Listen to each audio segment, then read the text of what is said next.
A Folha de Londrina orgulhosamente apresenta De Repente Celíaca, o podcast para quem não come o pão nosso de cada dia. Estrelando Nathalie Abate como Patrícia, Lúcio Flávio Cruz como narrador.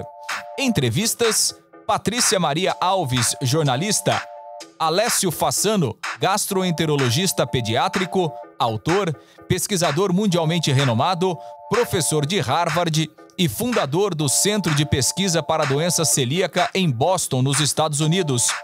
Bruna Mattioni, pós-doutoranda pelo Departamento de Engenharia Biológica e Agrícola da Universidade Estadual do Kansas, nos Estados Unidos.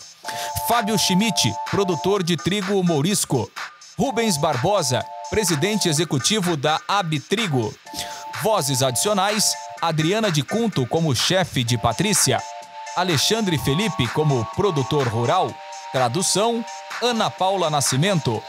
Oferecimento, International Center for Journalists e Meta. No último episódio, percorremos um pouco pela indústria para entender como o trigo e a farinha produzida a partir dele estão inseridos na cadeia alimentar. E após ter insights científicos na entrevista com Alessio Fassano, Patrícia decide ir para o campo, saber se é possível plantar e fornecer grãos sem glúten. E é justamente aqui que retomamos a nossa história. Se você está acompanhando esse podcast junto com a gente, você já não deve estar mais confundindo lactose com glúten, não é mesmo? Mas mesmo assim, vale lembrar que as falas dos profissionais que nós ouviremos nesse podcast são verdadeiras e foram gravadas a partir de entrevistas feitas pela equipe de jornalistas participantes dessa produção. As histórias da novela já não condizem tanto com a realidade como nos episódios anteriores. Agora tem a liberdade poética do roteirista. Dito isto, bom apetite! Tem uma música muito popular que diz o seguinte: bebida é água, comida é pasto. Que música é essa? Bebida é água, comida é pasto. Peraí, Você tem sede de quê? se a comida de verdade vem toda da natureza, então o glúten sai de lá também? Você tem fome de quê? Ok, isso nós já sabemos. Porém, a grande questão agora é: precisamos compreender melhor a origem disso tudo na agricultura e buscar alternativas a partir dela para um mundo mais saudável, com e sem glúten. Venho me aproximando do campo cada vez mais. Você está na direção certa. Mesmo porque tudo que a gente conhece vem dos ambientes de cultivo. É que muitas vezes eles parecem apenas paisagens vistas pela janela do carro, ou em propagandas de tão distantes que se tornaram das nossas vidas. Tem uma fonte aqui do caderno Folha Rural. Quero! Anota aí. Marta Zavariz de Miranda.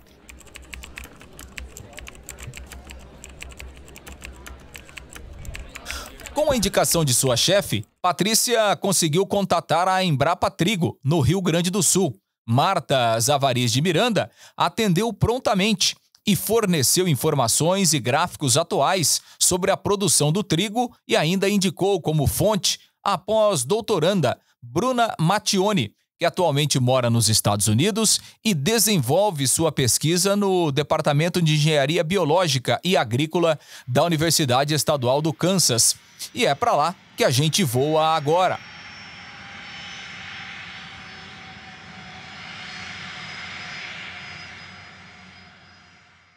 Mas antes eu vou dar um spoiler. Não tô me aguentando, viu, Patrícia? Existe trigo sem glúten, gente. Pronto, falei.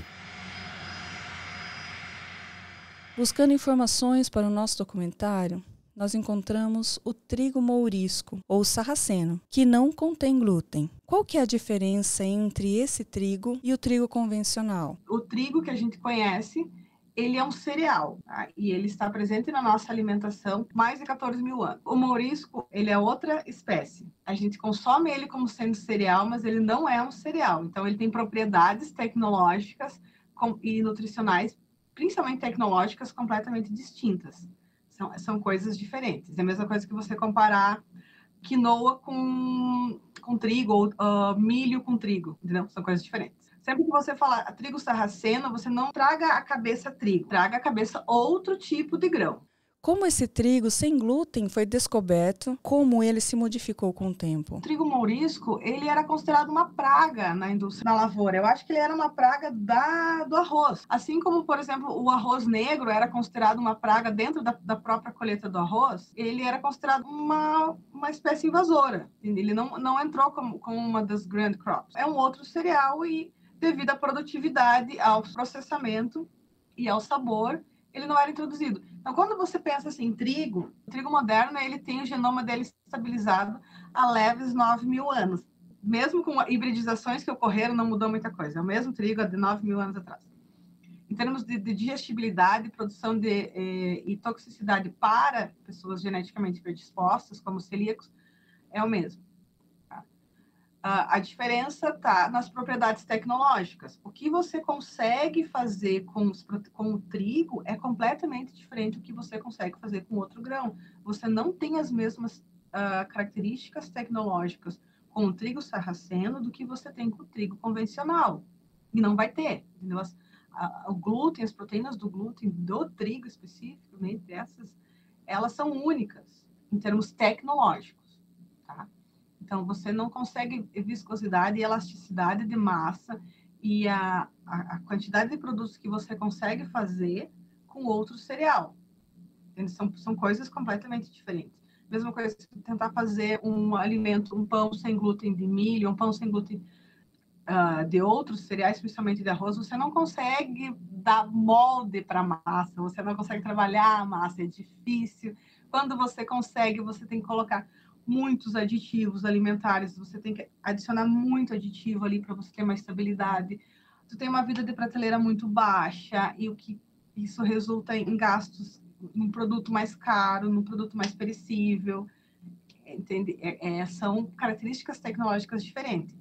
Então, assim como outros pseudo-cereais e outros grãos não ganharam atenção, principalmente com a gente teve com a Revolução Verde, com o Green Revolution, o trigo sarraceno foi um desses que não ganhou. Então, nós tivemos algumas commodities que vieram, que foi o trigo, o milho e o soja, que vieram com tudo e ficaram. Né? Então, hoje a gente está tendo uma valorização de variedades antigas, de outros tipos de grãos, além de, com o objetivo, aumentar a biodiversidade, né? Aumentar a diversidade alimentar, buscar essas variedades antigas também como uma forma de incentivar a agricultura familiar, a agricultura local, e também como fontes alternativas para a resistência a pragas no campo. Tá? Só que daí são indústrias diferentes, são processamentos diferentes, tem valor diferente, porque está relacionado com a quantidade que é produzida ou não, como é que é processado ou não. Né? É um outro mundo. Então, tipo assim, não pense que é uma variedade que surgiu. Todas as variedades, tudo que a gente consome hoje, ela foi de uma forma ou de outra modificada para melhor se adaptar. Então, assim, muitos e muitos mil anos atrás, as variedades começaram a ser cruzadas, né? Esse ano produziu mais, essa variedade produziu melhor, com essa daqui, vou guardar sementes e vou reproduzir nos outros anos. E assim aconteceu uma seleção por muitos anos, por muitos mil anos. E a mesma coisa aconteceu com o trigo sarraceno e com outras variedades. Mais recentemente, daí não, a gente tem trabalhos mais fortes, hibridização e seleção de variedades mais resistentes. E a gente tem um trabalho forte no Brasil, principalmente da Embrapa, com hibridizações e produções de variedades melhores. Né? Eu diria que é um exemplo para o mundo inteiro. Há quanto tempo a ciência se dedica à pesquisa de grãos e opções sem glúten? A partir de 2010, por ali, entre 2010 e 2015, que a gente começa a ter um boom do glúten, né? Do gluten free, da doença celíaca, que teve o maior diagnóstico. E aí, com o maior diagnóstico, a gente teve o maior consumo. Se tem maior consumo, tem mercado. Né? Se tem mercado, tem indústria.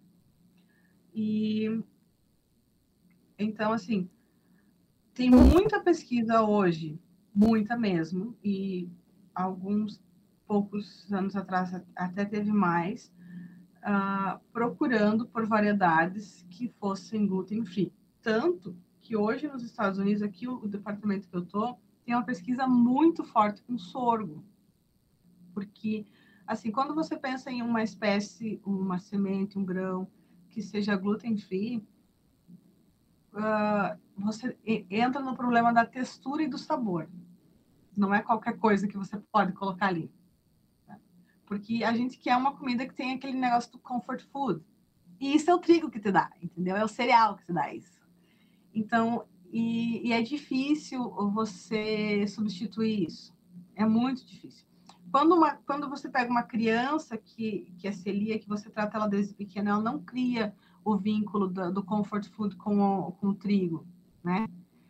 Mas um adulto tem. Então, tem muito trabalho hoje com sorgo por causa disso. Porque o sorgo ele tem uma palatabilidade melhor do que o milho e ele ainda tem um pouquinho de propriedade tecnológica, sabe? Você consegue fazer alguma coisa com...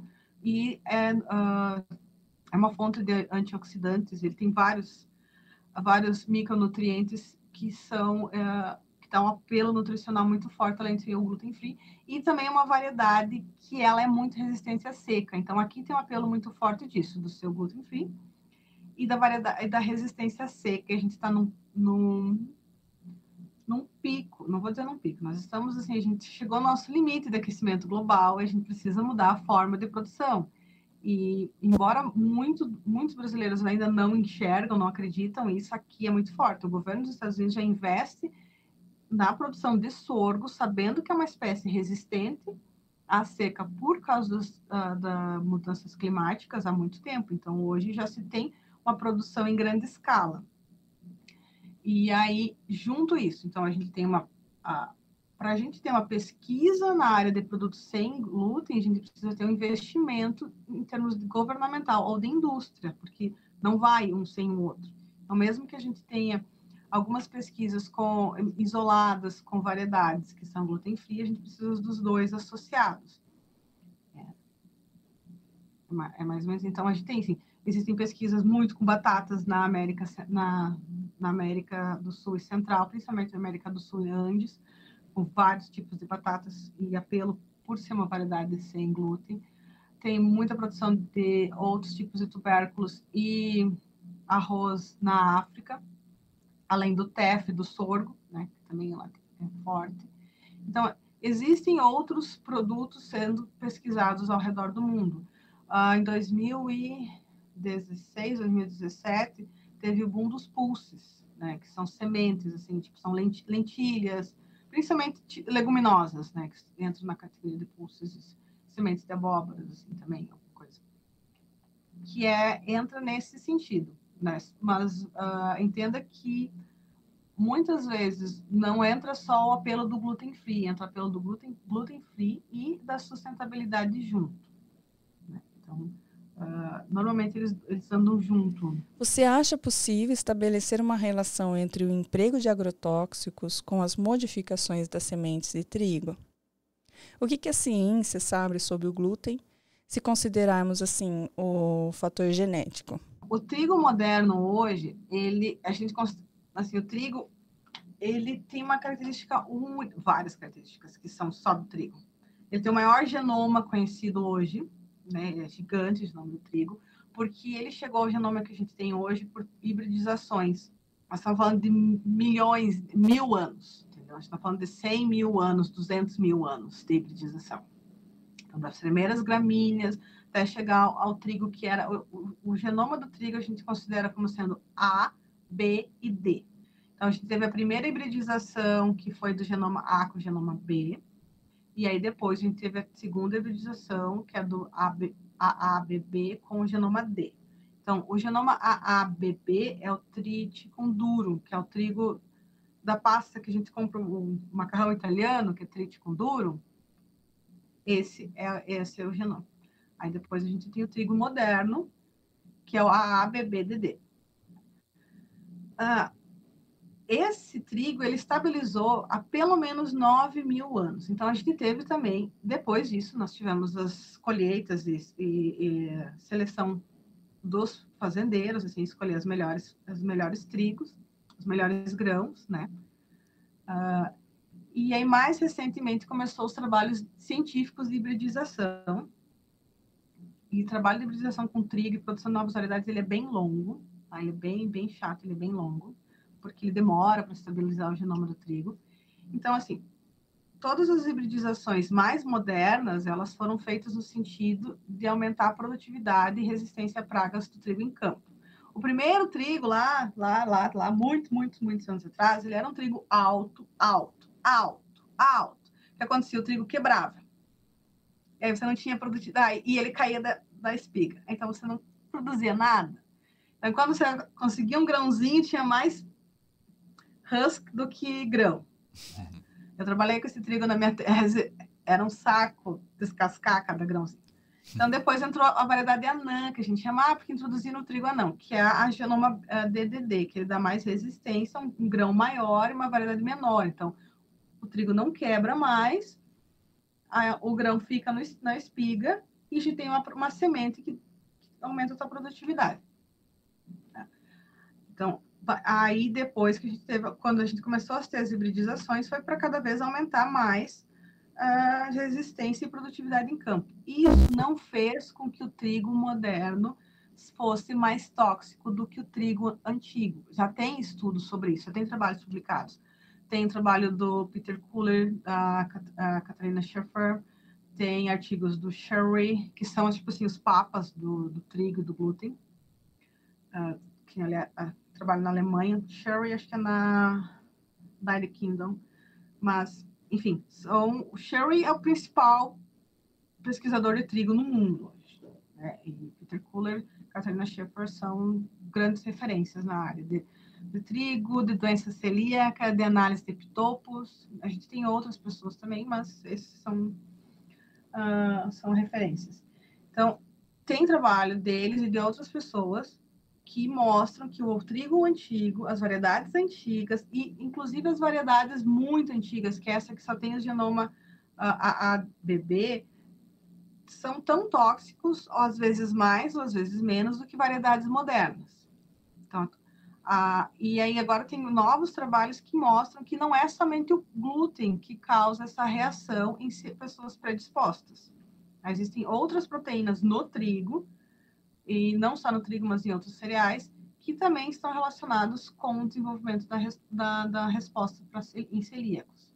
Então, existem várias sequências. O que acontece? O trigo, desde sempre, mais hoje, mas desde sempre, às vezes mais, às vezes menos, dependendo da variedade, ele tem sequências repetitivas, e ela tem várias sequências. Então, e essas sequências são difíceis de ser digeridas, sempre foram, e essas sequências vão dar respostas. Então, quando a gente fala de glúten, as pessoas pensam, o glúten. Primeiro, glúten é uma proteína.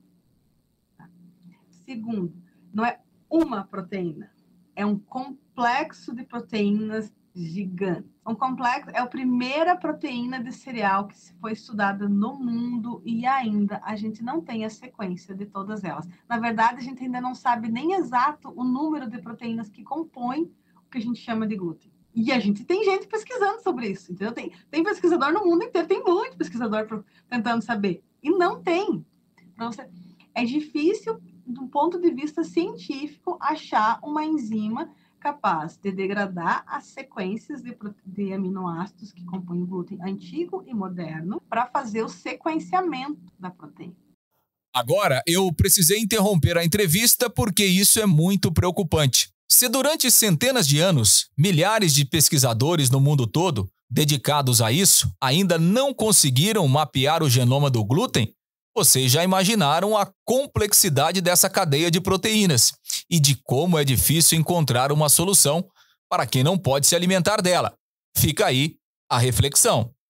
Opa, desculpa atrapalhar, mas eu preciso fazer esse breve jabá. Você sabia que dá para ajudar esse podcast na plataforma do Apoia-se? Isso mesmo, acessando apoia.se/derrepentecelíaca, você consegue desfrutar de recompensas incríveis e sem glúten. Por que você não vai lá dar um confere, hein? Lógico que a gente colocou o link na descrição para facilitar. Fui!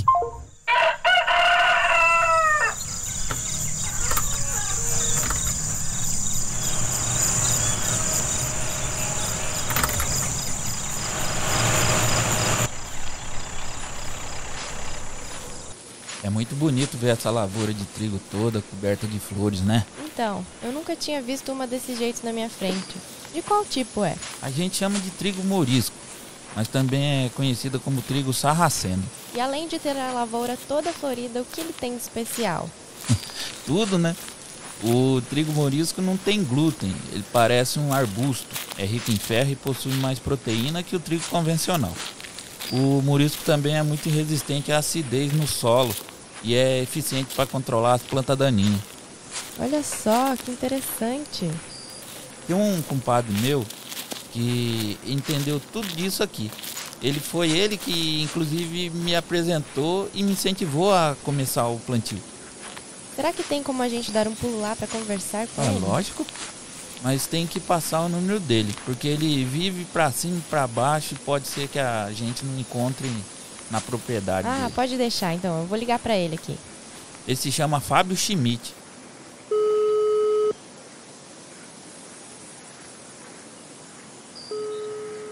Ô Fábio, quando que você começou a produzir o trigo mourisco? Nós começamos há cerca de 15 anos atrás, mais ou menos, primeiro com uso para alimentação animal.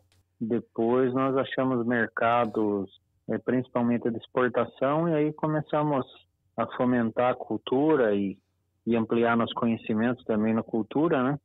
E aí fazer áreas mais significativas, né? Quais áreas são essas? Hoje aqui no estado do Paraná temos em torno de 3 a 4 mil hectares de trigo mourisco. É bastante, né? Vocês produzem em qual região? Nós produzimos nossa matriz aqui em Ponta Grossa, mas a gente produz no oeste, sudoeste, sul de São Paulo, até no Rio Grande do Sul. Para onde vai essa produção que você disse? Achou um nicho de exportação também? A grande maioria é Japão. Ucrânia e Japão? E quais são as propriedades? Vai alguma coisa para a Europa também, mas a grande maioria é Japão. E aqui no mercado interno? Mercado interno, a gente tem um moinho aqui em Ponta Grossa, né, que a gente faz farinha e o grão descascado. E aí a gente vende para o Brasil inteiro aí, mas o mercado com maior consumo é o mercado de São Paulo, né? Onde que vocês vendem mais ou menos? Para moinhos? Então, não vende para fabricantes de alimentos, né, para populações alergênicas aí, tem bastante gente que compra. Vende diretamente para o consumidor também, vários estabelecimentos comerciais ali em São Paulo, principalmente as lojas de produtos naturais e também no Brás, ali naqueles mercados que vendem a granel, né? Uhum. Então vende, e daí dali sai para o Brasil todo, né? Que legal. E vocês vocês têm bastante clientes, então, entre os pequenos produtores no nicho de pessoas alérgicas e celíacos? O que fica no mercado interno, a grande maioria é para clientela de populações alérgicas. Que bacana. E você consegue me explicar um pouquinho o que é o trigo mourisco? O trigo mourisco é uma planta da família das poligonáceas, né, também chamado trigo sarraceno, porque ele foi introduzido na Europa pelos mouros ou sarracenos, né? Então, por isso que tem esse nome. Ele é uma folha larga e é uma cultura de verão. Ele não tem relação nenhuma com os outros trigos que a gente conhece aí, que são os trigos de inverno, né? Então, é uma cultura plantada em outra época, ela não aguenta frio, né? E é uma planta diferente também. E ela produz um grão que tem uma casca bem lenhosa, assim, então ele precisa ser descascado, né? Esse grão precisa ser descascado para o consumo.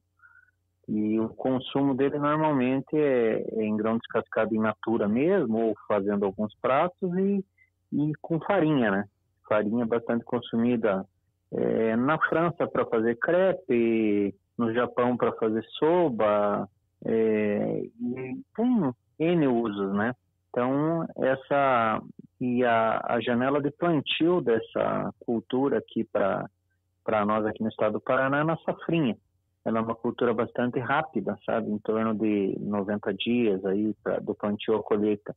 Então, a gente consegue plantar o trigo morisco, colher e ainda plantar uma lavoura de inverno. Então, por isso que os produtores têm interesse aí de plantar. E, Fábio, é uma cultura lucrativa? Essa é uma cultura, ela não, lógico, não tem a lucratividade de uma soja, de uma grande cultura, né? Mas você não gasta insumos com ela, né? Ela é uma planta bastante resistente, uma planta que é solubilizadora de fósforo, que não tem problema com pragas e doenças. Então, o investimento é bastante baixo. O pessoal consegue agregar aí em torno de R$1.000 por hectare aí nesse ciclo de 90 dias aí. Então é bastante interessante, porque também é uma janela que normalmente o produtor só está gastando dinheiro. E ali, além dele não gastar dinheiro, ele tem os benefícios da rotação de cultura, né, com o trigo mourisco, não põe nada de químicos, né, defensivos, nem adubação na cultura, né, e tem o rendimento, né, a renda financeira. Então é bastante interessante, principalmente nesse momento que a agricultura brasileira tem um ramo, vamos dizer, de sustentabilidade e com biológicos muito intensa, né? É uma oportunidade aí sem nada de uso de químicos que te permite trabalhar muito bem com biológicos e melhorar a sustentabilidade do sistema agrícola como um todo, né? Para o mercado hoje, assim, você acha que o mercado tá em expansão, assim, e tem bastante oportunidade?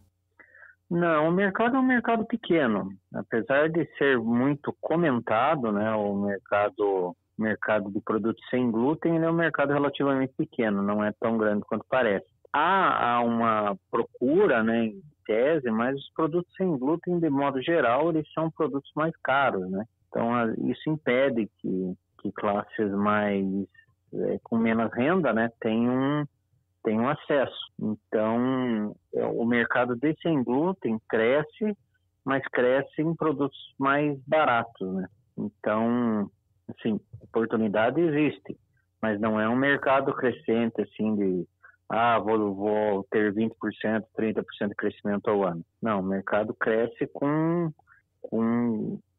é muito influenciado pela condição econômica do país.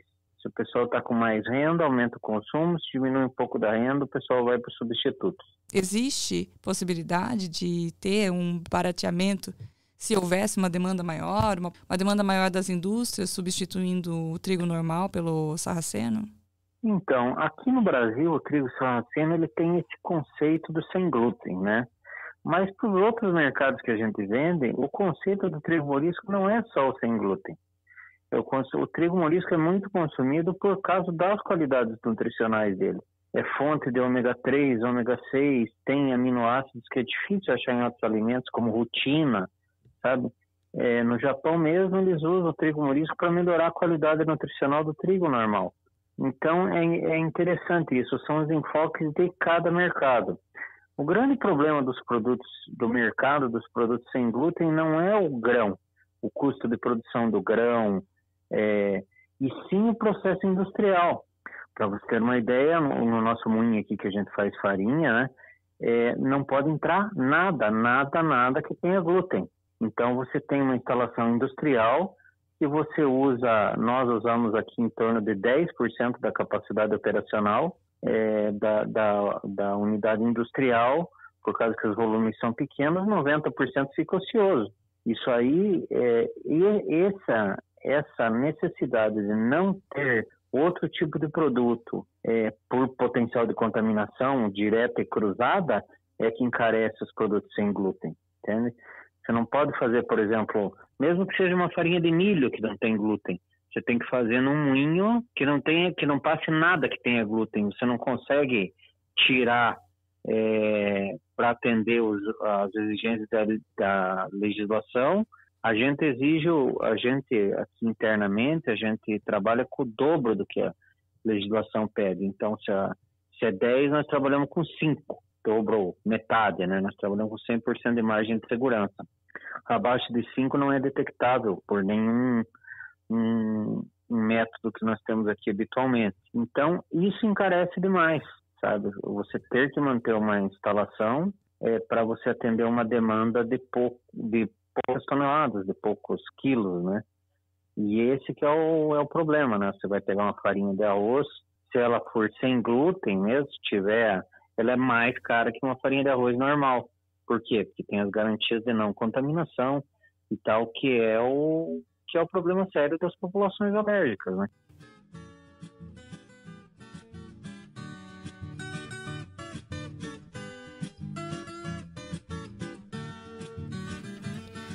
Parece que mesmo com muitas vantagens e qualidades, cultivar variedades de grãos sem glúten no Brasil é quase que uma profissão de fé.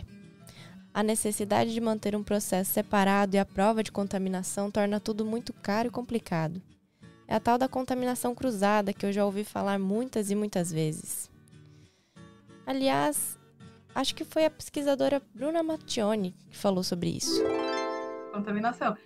E essa contaminação ela pode se dar na lavoura, na colheitadeira, no caminhão que vai transportar, no silo, ou ainda quando você tem os navios cargueiros que você tem aqui no bulk. Se você botar o trigo e mesmo que você tenha limpado, e você botar a aveia em cima, se limpar um navio cargueiro não é igual a limpar um Tupperware em casa, entendeu? Você vai ter trigo em tudo que é canto, não limpa assim. E isso, eu tô rindo, mas é sério. É tão sério que teve um ano, foi 2013, eu acho que foi, ou antes, que teve uma contaminação muito forte no Brasil de tempero com glúten. Porque os temperos vinham em navios, e aí que era carregado trigo, e daí contaminava tudo. Você tem noção do problema em termos de indústria de glúten?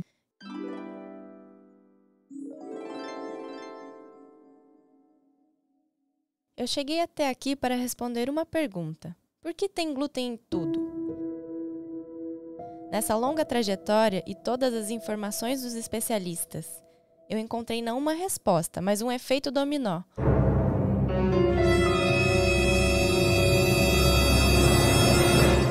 Onde peças aparentemente desconectadas, ao caírem, revelam outras. E entendi cada vez mais que é um universo muito complexo para eleger um vilão.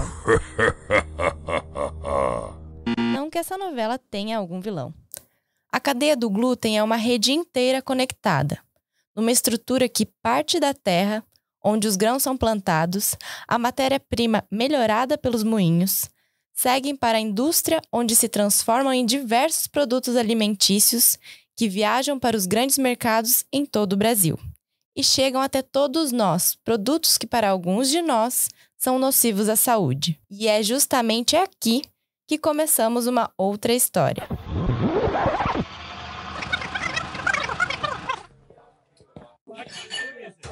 Meus caros amigos, vocês conseguiram entender tudo isso? Confesso que eu fiquei meio perdido. Ou até meio revoltado, sei lá.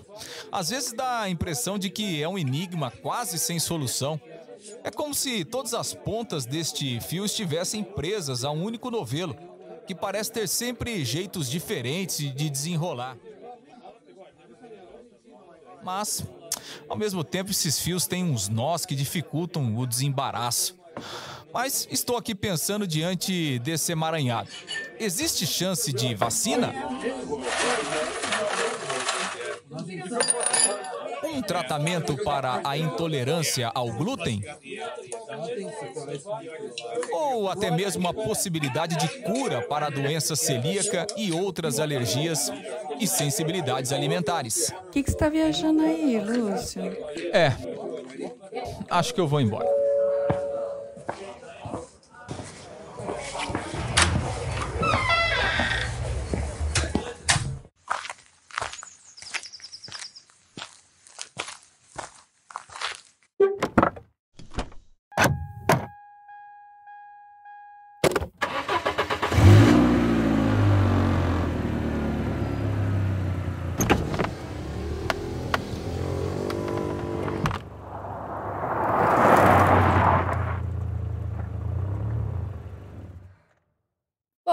Essas dúvidas aí que o narrador tá tendo fazem sentido.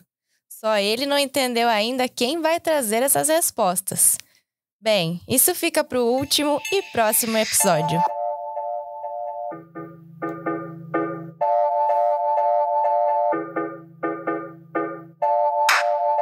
Se você chegou até aqui, não me custa nada lembrar que todas as descrições de dados, entrevistas com profissionais e informações sobre a doença celíaca são factuais e correspondem com a realidade. A narrativa foi baseada em fatos que aconteceram na minha vida nos anos de 2022 e 2023. O roteiro adaptado é de Teixeira Quintiliano. A produção, Marlon Pimentel. Design de som, Fábio Augusto, Gabriela Bessa e Vinícius Teixeira. O apoio técnico foi de Ana Luísa Barreto e Pamela Destácio.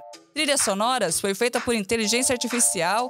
As artes e todas as ilustrações são do genial artista e grande amigo Rafael Costa, que junto com João Fábio, criaram animações para os canais do YouTube e as redes sociais da Folha de Londrina. @Folha de Londrina. Não esquece de ir lá conferir. Estamos quase no fim dessa jornada.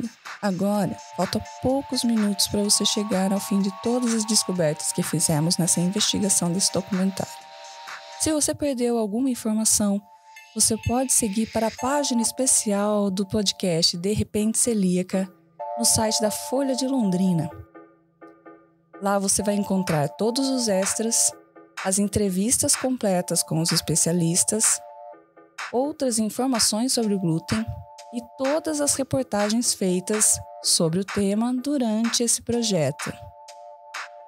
www.folhadelondrina.com.br/De Repente Celíaca.